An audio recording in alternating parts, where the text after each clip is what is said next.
Assalamualaikum warahmatullahi wabarakatuh. Kami dari kelompok 1 di sini akan mempresentasikan materi kami. Sebelumnya kami akan memperkenalkan diri kami masing-masing.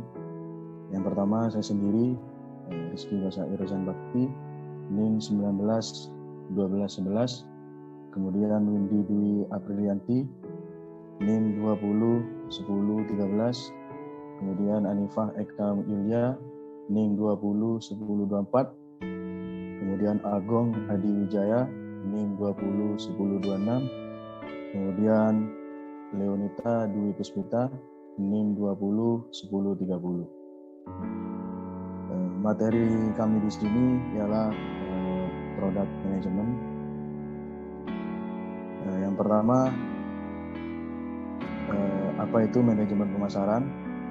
Kemudian apa itu manajemen produk, kemudian klasifikasi dan tingkatan produk, kemudian syarat-syarat produk, atribut dan kualitas produk, kemudian yang terakhir strategi dan tahapan siklus hidup produk.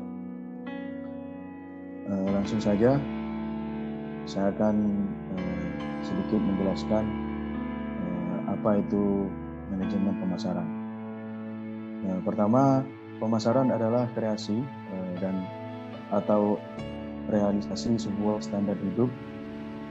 Kemudian pemasaran mencakup kegiatan ada 3. Kemudian yang pertama, menyelidiki dan mengetahui apa yang diinginkan konsumen. Kemudian kedua, merencanakan dan mengembangkan sebuah produk atau jasa yang akan memenuhi kegiatan tersebut. Kemudian yang ketiga, menentukan harga. Di sini mempromosikan dan mendistribusikan produk atau jasa tersebut secara lebih formal. Pemasaran adalah suatu sistem total dari kegiatan bisnis yang dirancang untuk merencanakan, menentukan harga, kemudian promosi, dan mendistribusikan barang.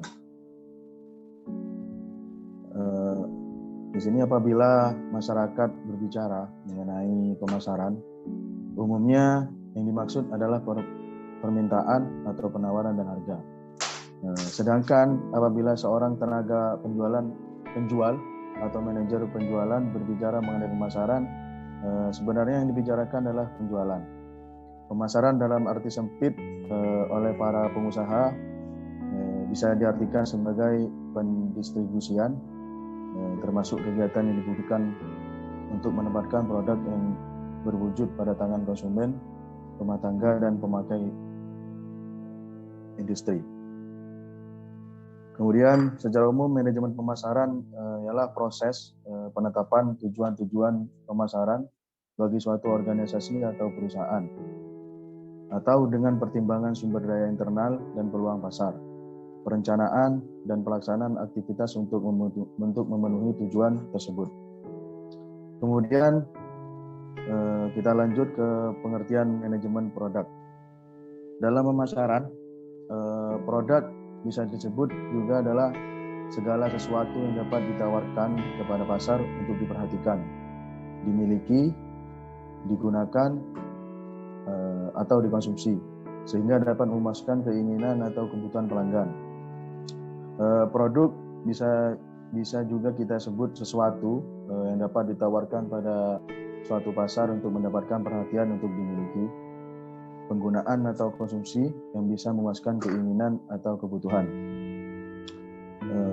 Di sini ada 2 definisi ya. Yang pertama definisi sempitnya ialah produk bisa disebut juga sekumpulan atribut fisik nyata atau tangible yang terkait dalam sebuah bentuk yang dapat diidentifikasikan. Kemudian yang kedua, definisi luasnya ialah sekumpulan atribut yang nyata dan tidak nyata yang di dalamnya sudah mencakup warna, harga, kemasan, prestasi pabrik, prestasi pengecer, dan pelayan di pabrik serta pengecer yang mungkin diterima oleh pembeli sebagai sesuatu yang bisa memuaskan keinginannya. Kemudian bab selanjutnya akan dijelaskan oleh rekan saya. Selanjutnya yaitu jenis-jenis produk. Jenis-jenis produk dibagi menjadi dua, yaitu produk konsumsi dan produk industri. Produk konsumsi adalah sebuah produk yang digunakan oleh konsumen tingkat akhir. Jadi konsumen membeli lalu digunakan langsung sehingga tidak dijual kembali. Produk konsumsi ini bertujuan untuk memuaskan dan memenuhi kebutuhan dan keinginan konsumen. Secara umum, produk yang sering dikonsumsi masyarakat digolongkan menjadi 3 diantaranya, yaitu produk kebutuhan sehari-hari. Biasanya adalah produk-produk yang cepat habis dan harganya relatif murah. Contohnya seperti makanan, minuman, sabun, sampo, dan lain-lain. Selanjutnya, produk belanjaan merupakan barang yang dalam proses pembeliannya dengan cara dibandingkan pada barang yang sejenis berdasarkan mutu, kualitas, harga, dan modelnya. Contohnya seperti televisi, jaket, kaos, sepatu, dan lain-lain. Selanjutnya yaitu produk khusus, yaitu produk-produk yang bisa dibilang barang mewah maupun barang yang unik dan istimewa, yang mana tidak sedikit orang rela membayar dengan harga yang tinggi untuk memilikinya. Contoh dari produk khusus ini seperti mobil, motor, kamera, perhiasan, dan lain-lain. Selanjutnya yaitu yang kedua, produk industri. Produk industri adalah sebuah produk yang dibeli oleh produsen atau perusahaan yang nantinya akan dijual kembali atau digunakan sebagai bahan baku untuk proses produksi sehingga menghasilkan barang lain. Jadi intinya barang atau produk industri digunakan untuk proses produksi. Di antaranya yaitu bahan baku dan suku cadang. Bahan baku merupakan bahan yang sangat penting untuk produksi yang diproses menjadi produk yang lebih bermanfaat. Bahan baku atau barang mentah ini dibagi menjadi dua, yaitu produk hasil pertanian seperti kapas, beras, jagung, dan lain-lain.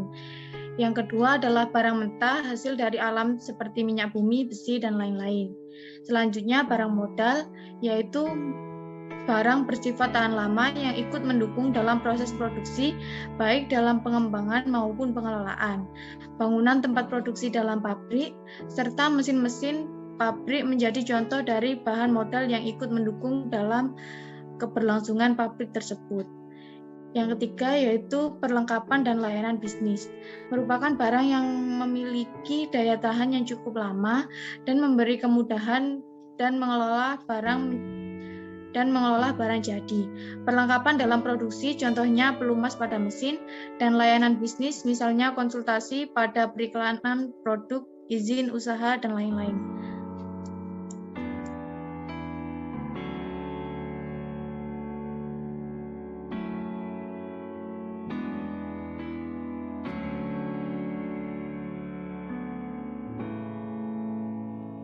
Baik, materi selanjutnya yaitu tentang klasifikasi produk. Klasifikasi produk menurut Kotler itu dibagi menjadi beberapa kelompok. Yang pertama yaitu berdasarkan wujudnya. Produk berdasarkan wujudnya ini dapat diklasifikasikan lagi menjadi ke dalam dua kelompok utama, yaitu ada barang dan juga jasa. Jadi di sini barang merupakan produk yang berwujud fisik sehingga bisa dilihat, diraba, disentuh, dan diperlakukan fisik lainnya. Sedangkan jasa merupakan aktivitas, manfaat, atau kepuasan yang ditawarkan untuk dijual dan dikonsumsi oleh pihak lain seperti halnya salon kecantikan, hotel, bengkel reparasi, dan lain sebagainya. Kemudian berdasarkan daya tahannya dibagi menjadi dua lagi, yaitu ada barang tidak tahan lama dan juga barang tahan lama. Jadi barang tidak tahan lama ini merupakan barang yang berwujud yang biasanya habis dikonsumsi dalam satu atau beberapa kali pemakaian. Nah, dengan kata lain tuh umur ekonomisnya dalam kondisi pemakaian normal kurang dari 1 tahun.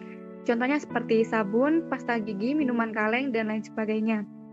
Kemudian yang kedua, barang tahan lama, yaitu merupakan barang yang biasanya bertahan lama dengan banyak pemakaian.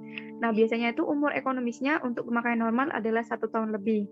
Contohnya seperti mesin cuci, pakaian, lemari es, dan lain-lain. Next.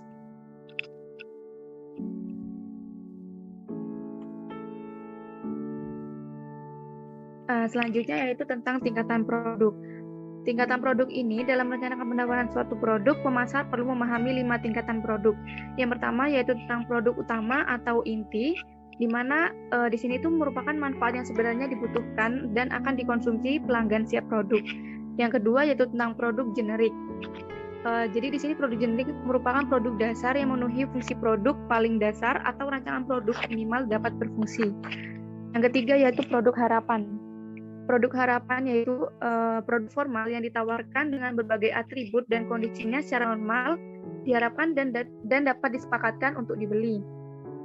Yang keempat yaitu ada produk pelengkap, yaitu berbagai atribut produk yang dilengkapi atau ditambahi oleh berbagai manfaat dan layanan sehingga dapat menentukan tambahan kepuasan dan dapat dibedakan dengan produk asing.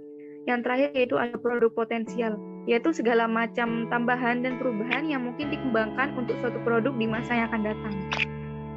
Next. Materi selanjutnya akan dijelaskan oleh teman saya.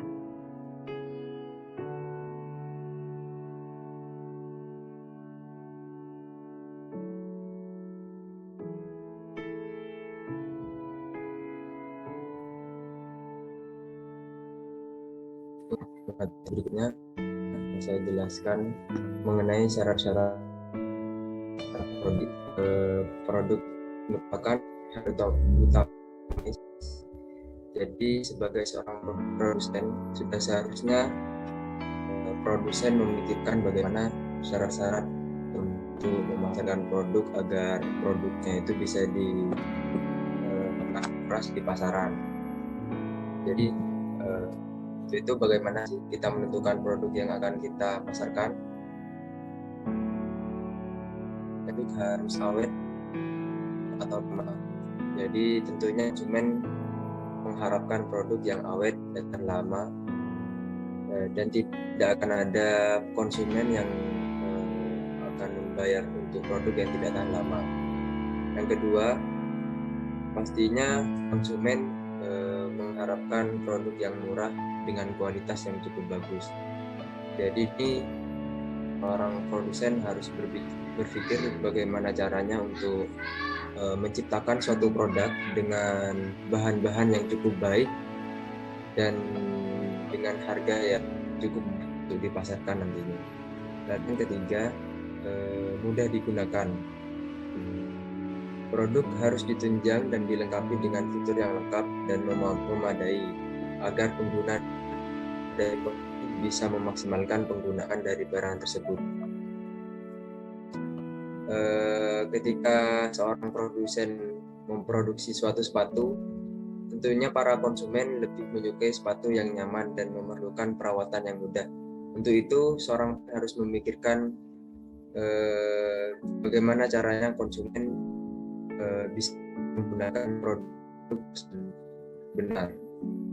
Salah satu caranya yaitu seorang konsumen bisa membuat buku panduan terhadap produk yang akan diproduksi. Selanjutnya nomor 4, mudah diperbaiki.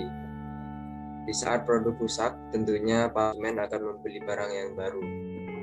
Memang apabila ditinjau dari sudut sebagai produsen, tersebut merupakan hal yang menguntungkan. Namun dalam berjalannya waktu, hal tersebut bisa membuat kekecewaan terhadap konsumen. Jadi seorang produsen harus membuat produk di mana nantinya produk tersebut mudah diperbaiki. Selanjutnya ramah lingkungan. Jadi produk ramah lingkungan tentunya akan diminati di masa yang akan datang. Jadi bahan-bahan yang akan digunakan nantinya harus menggunakan bahan-bahan yang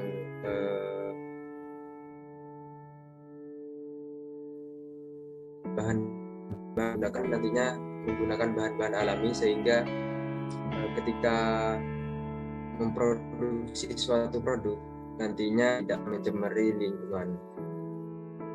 Kemasan yang menarik. Daya tarik suatu produk tidak terlepas dari kemasan karena kemasan merupakan pemicu utama yang akan berhadapan langsung dengan konsumen. Oleh karena itu, kemasan harus dapat memberikan kesan positif terhadap para konsumen. Selanjutnya akan dijelaskan.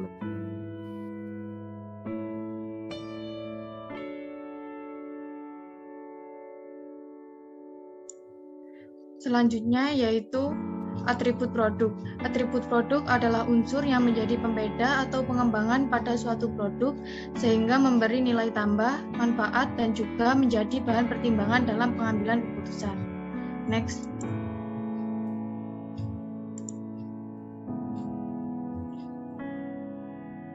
Komponen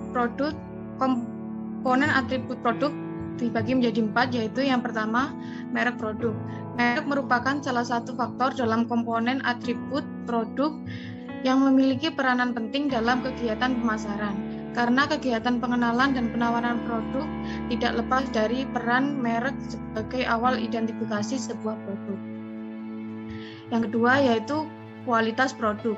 Menurut Kotler dan Armstrong, kualitas produk mempunyai 2 dimensi, tingkat dan konsistensi, yaitu yang pertama yaitu kualitas kinerja, artinya yaitu kemampuan produk untuk melaksanakan fungsinya. Perusahaan akan memilih tingkat kualitas yang sesuai dengan kebutuhan pasar, sasaran, dan tingkat kualitas produk pesaing. Yang kedua yaitu tingkat konsistensi kualitas yang tinggi, artinya yaitu kualitas produk berarti pemastian kualitas bebas dan kerusakan dan konsisten dalam menghantarkan tingkat kinerja yang ditargetkan. Selanjutnya yaitu fitur. Salah satu cara yang paling efektif bagi perusahaan dan mengungguli kompetitornya adalah dengan menjadi produsen pertama yang memperkenalkan fitur baru yang memiliki nilai lebih dari mata konsumen. Perusahaan dapat menawarkan sebuah produk dalam berbagai macam fitur dengan tingkat model yang tinggi. Fitur bersifat pilihan atau option bagi konsumen. Yang terakhir yaitu desain.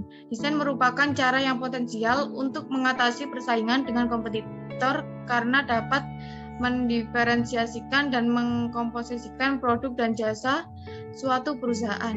Desain yang didukung dengan komposisi yang tepat dan mengikuti perubahan zaman akan menghasilkan proses kinerja yang produk yang baik serta warna dan gaya yang menarik.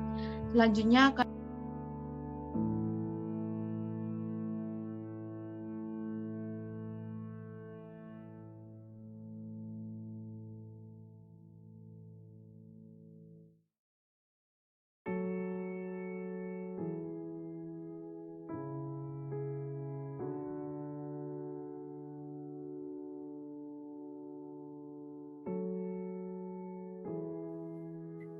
selanjutnya mengenai kualitas produk.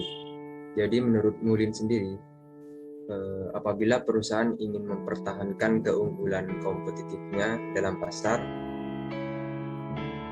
perusahaan mengerti aspek dimensi apa saja yang digunakan oleh konsumen untuk membedakan produk yang dijual perusahaan produk pesaing. Jadi dimensi kualitas produk tersebut terdiri dari beberapa, yaitu yang pertama kerja atau performa berhubungan karakteristik operasi dasar dari sebuah produk. Yang kedua ada daya tahan atau quality, yang berarti berapa lama atau umur produk yang bersangkutan bertahan sebelum produk tersebut harus diganti. Jadi produk tersebut harus memiliki daya tahannya. Semakin besar frekuensi pemakaian terhadap produk, maka semakin besar pula daya tahan produk.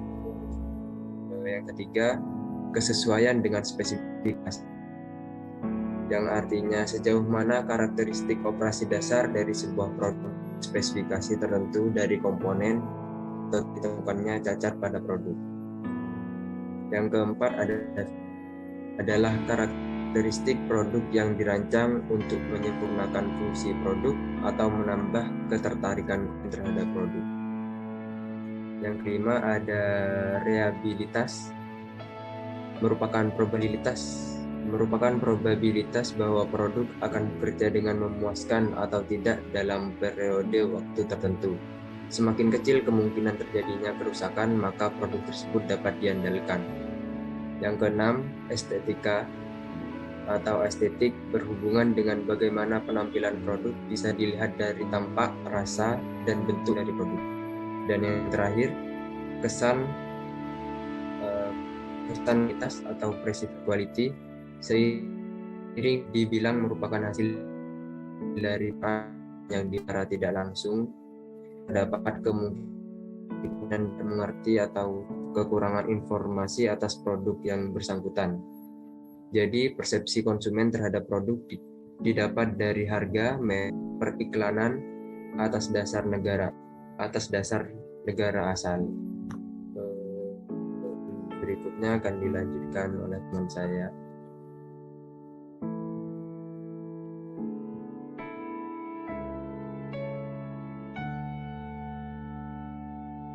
Baik, di sini saya akan menjelaskan tentang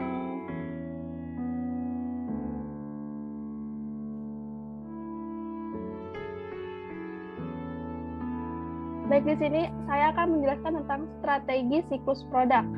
Nah, di dalam pemasaran tentunya setiap jenis produk itu akan mengalami siklus atau daur hidup.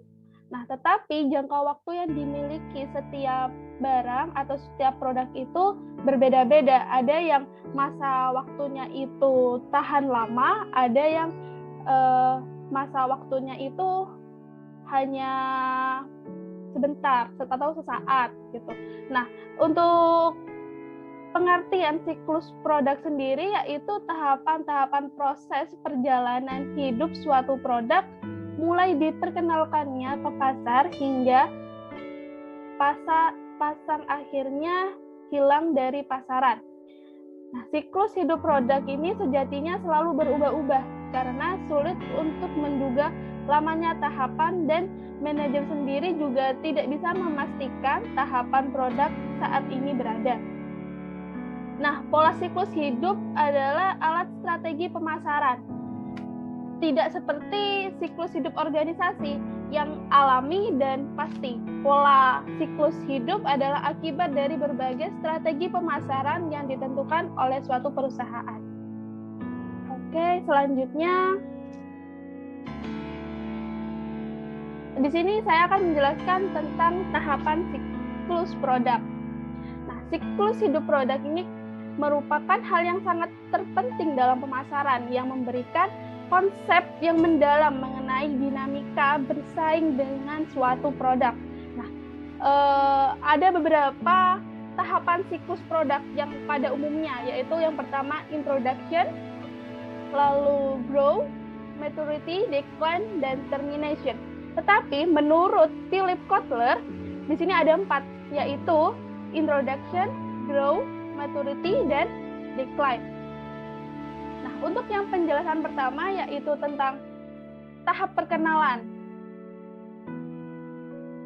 Di tahap perkenalan ini, tahapan awal suatu perusahaan dalam mengenalkan produknya pada konsumen. Nah, untuk ciri-ciri produknya sendiri yaitu penjualannya rendah, volume pasar lambat, kegagalan relatif tinggi, melakukan modifikasi produk. Dan untuk tahap yang kedua yaitu tahap pertumbuhan atau grow. Pada tahap ini sudah banyak konsumen yang mengenal produk dari suatu perusahaan dengan penjualan dan laba yang meningkat pesat dan strategi promosi yang kuat. Nah, di dalam tahap pertumbuhan ini dibedakan menjadi 2 kelompok. Nah, yang pertama yaitu pertumbuhan cepat. Nah, ini ditandai dengan melonjaknya penjualan perusahaan secara cepat karena produknya sudah diterima dan diminta oleh pasar. Dan untuk yang kedua yaitu pertumbuhan lambat, yaitu pada tahap ini penjualan masih meningkat, namun dengan pertumbuhan yang semakin rendah, beberapa pasar yang telah dijangkau karena produk sudah banyak yang digunakan oleh mayoritas konsumen.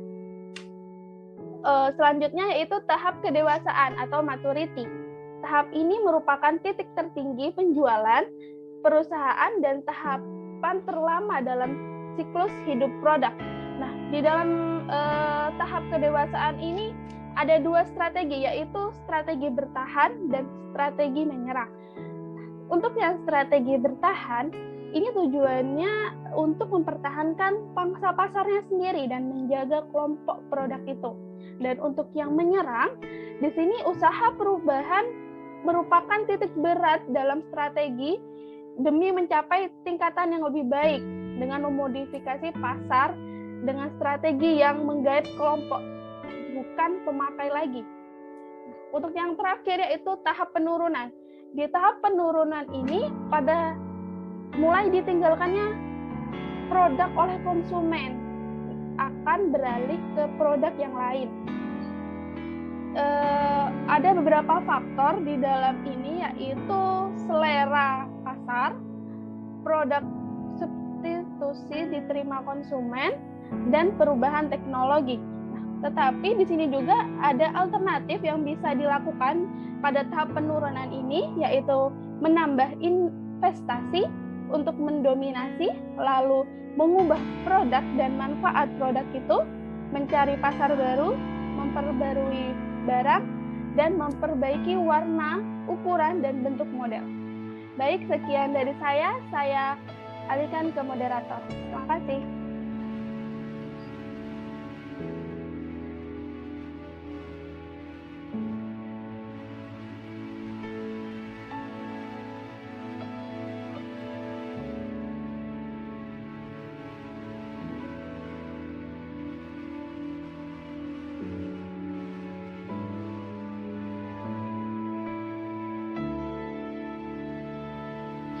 Baik, mungkin sekian dari kami. Apabila ada pertanyaan, bisa mengajukan pertanyaan, lalu kami akan menjawab saat perkuliahan hari Kamis. Kurang lebihnya mohon maaf dari kelompok kami. Wassalamualaikum warahmatullahi wabarakatuh.